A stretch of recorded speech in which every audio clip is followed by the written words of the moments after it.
மகாராஷ்டிராவில் மலை உச்சியில் கார் ஓட்டி பழகிய 23 வயது பெண் 300 அடி பள்ளத்தாக்கில் விழுந்து உயிரிழந்த பரிதாபம். தோழி காரை இயக்குவதை வீடியோவாக நண்பர் பதிவு செய்த வீடியோ இணையத்தில் வெளியாகி வைரலாகி வருகிறது.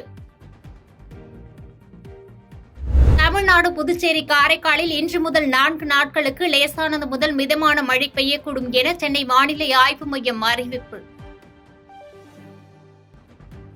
பாகிஸ்தான் அணியுடன் உங்களது நேரத்தை வீணடிக்காமல் மீண்டும் இந்திய அணிக்கு பயிற்சியாளராக வர வேண்டும் என கேரி கிறிஸ்டனை ஆதரித்து இந்திய கிரிக்கெட் அணியின் முன்னாள் வீரர் ஹர்பஜன் சிங் டுவிட்டரில் பதிவு. 2024ஆம் ஆண்டு T20 உலகக்கோப்பையில் பாகிஸ்தான் அணியின் செயல்பாட்டினால் விரக்தியடைந்துள்ள கேரி கிறிஸ்டனுக்கு ஆதரவாக ட்வீட்.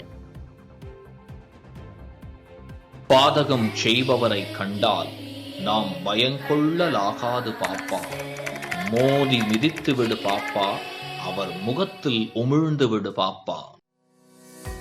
அண்மை செய்திகளை உடனுக்குடன் தெரிந்து கொள்ள இணைந்திருங்கள் இயம்நாடு தொலைக்காட்சியுடன்.